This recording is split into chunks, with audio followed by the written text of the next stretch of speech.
আজ তোমাদের সঙ্গে শীতের সবজি দিয়ে দুটো মাছের ঝোলের রেসিপি শেয়ার করব।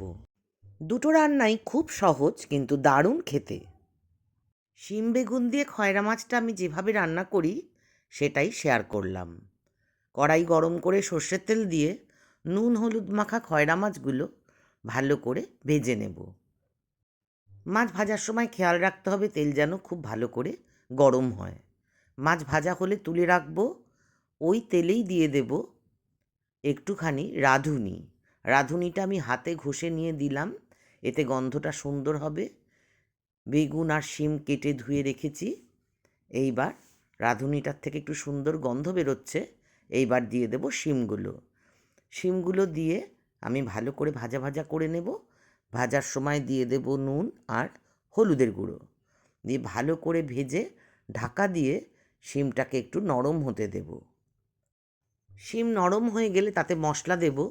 ধনে গুঁড়ো দিয়ে দিলাম, পরিমাণগুলো সব লিখে দিলাম। সাথে দিলাম জিরে গুঁড়ো,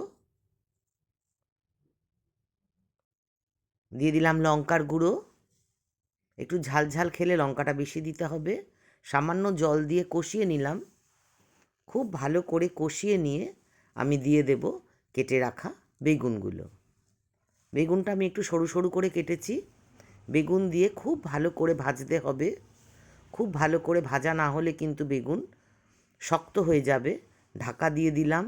ঢাকা খুলে আবার ভেজে নিচ্ছি দেখো। আর আমি রান্নাটায় যেহেতু বেগুন দিয়েছি সেহেতু গরম জল দেব। সবজি ভাজা হতে হতেই পাশের গ্যাসে আমি গরম জল করে নিয়েছি। গরম জলটা দিয়ে দেব।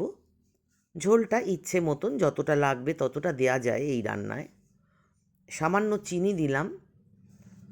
সবজি দিলে একটু চিনি না দিলে স্বাদ হয় না। দিয়ে দিলাম পরিমাণ মতন লবণ। এবার চড়া আঁচে ভালো করে ফুটতে দেব আর ঢাকা একটা দিয়ে দেব। দেখো টকবক করে ফুটছে। শিম বেগুন সেদ্ধ হয়ে গেছে। এবার আমি ভেজে রাখা মাছগুলো দেব। পরপর মাছগুলো দিয়ে দেখো পরপর মাছগুলো সাজিয়ে দিয়ে মাছগুলোকে একটু চেপে চেপে যাতে গায়ে ঝোল লাগে এমন করে দিতে হবে। দরকার হলে একটু উল্টে পাল্টেও দিতে হবে। একটু কড়া করেই মাছটা ভেজেছি। মাছ ভেঙে যাওয়ার ভয় খুব একটা নেই। খুব ভালো করে ফুটিয়ে নিয়ে কাঁচা সর্ষের তেল দিয়ে দেব। কটা কাঁচা লঙ্কা দিয়ে দেব। রান্না কিন্তু শেষ। এবার গরম গরম ভাতের সঙ্গে খাওয়া।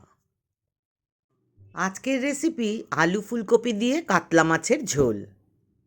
একটা বাটিতে মশলাটা বানিয়ে নেব। জিরের গুঁড়ো, ধনের গুঁড়ো, লঙ্কার গুঁড়ো আর হলুদের গুঁড়ো দিয়ে মাপগুলো আমি সমস্ত লিখে দিলাম।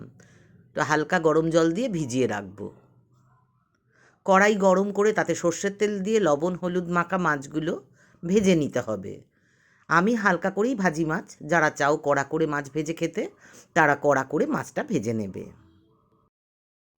মাছ ভাজা হয়ে গেলে তুলে রাখবো তেল ছেঁকে। এবার ফুলকপিগুলো ভেজে নেব। প্রথমে লবণ দেব না, হলুদ দিয়ে ভেজে শেষকালে লবণ দিয়ে নাড়াচাড়া করে নামাবো। এবার তেলে তেজপাতা, শুকনো লঙ্কা আর সাদা জিরে একটু হাতে ঘষে নিয়ে ফোড়ন দেব। ডুমো করে কেটে রাখা আলুগুলোকে আমি সামান্য লবণ দিয়ে হালকা ভাপ দিয়ে নিয়েছি। একবার জাস্ট জলে ফুটিয়ে নিয়েছি। সেগুলো তেলে ছেড়ে হলুদ দিয়ে ভালো করে ভেজে নেব। আলু ভাজা হয়ে গেলে যে মশলাটা বানিয়ে রেখেছিলাম সেই মশলাটা দিয়ে দেব। কিছুটা কষিয়ে নিয়ে দিয়ে দেব পরিমাণ মতন লবণ আর সামান্য চিনি। এবার ভালো করে কষিয়ে নেব। কিছুটা আদা আমি কুড়িয়ে দিচ্ছি, চাইলে আদা বাটাও দেওয়া যায়। আমি সামান্য আদা এখানে দিলাম, দিয়ে আবার কষিয়ে নেব। একটা কথা বলে রাখি, এই ফুলকপি দিয়ে মাছের ঝোল করতে গেলে কিন্তু মশলাটা একটু বেশি দিতে হবে। যেহেতু মাছ ভাজতে ফুলকপি ভাজতে অনেকটা তেল লেগেছে তাই আমি কষানোর সময় খুব বেশি তেল দিইনি। তাও একটু তেলটা পাশ দিয়ে ছেড়ে গেলে আমি এবার জল দিয়ে দেব। ঝোল যেমন রাখবো সেই অনুপাতে দেব। আমি একটু ঝোলঝোলে করেই এই রান্নাটা করব, তাই একটু বেশি করে ঝোল দিয়ে তাতে লবণ, কাশ্মীরি লঙ্কার গুঁড়ো দিয়ে ভালো করে নাড়িয়ে চাড়িয়ে এখন চড়া আঁচে ফুটিয়ে নেব। ভালো করে ফুটে গেলে ভাজা ফুলকপিগুলো দিয়ে দেব। এই সময় আঁচ কমিয়ে বাড়িয়ে ঢাকা দিয়ে আলু ফুলকপি সব কিছু ভালো করে সেদ্ধ করে নিতে হবে। চেক করে দেখে নেব সব কিছু ঠিকঠাক সেদ্ধ হয়েছে কি না। সব কিছু সেদ্ধ হয়ে গেলে ভাজা মাছগুলো দিয়ে দেব। মাছগুলো ঝোলের মধ্যে উল্টে পাল্টে দিয়ে ঝোলটা গায়ে লাগিয়ে নিয়ে ভালো করে ফুটিয়ে নিতে হবে। এই সময় যদি সব কিছু সিদ্ধ হয়ে গিয়ে থাকে আঁচটা কমিয়ে করলেও হবে। গরম মশলার গুঁড়ো দিয়ে দেব। এটা ঘরে করা গরম মশলা, এটাতে দারুণ একটা গন্ধ বেরোয়। টেস্ট করে নিচ্ছি, যদি লবণ লাগে বা ঝাল লাগে দিতে হবে। দেখো আমি এতটুকুই ঝোল রাখবো, আর খুব বেশি তেল আমি দিইনি, তাই একটু ঘি দিয়ে দিলাম। ঘি গরম মশলা দিয়ে এই মাছের ঝোলটা দুর্দান্ত খেতে লাগে।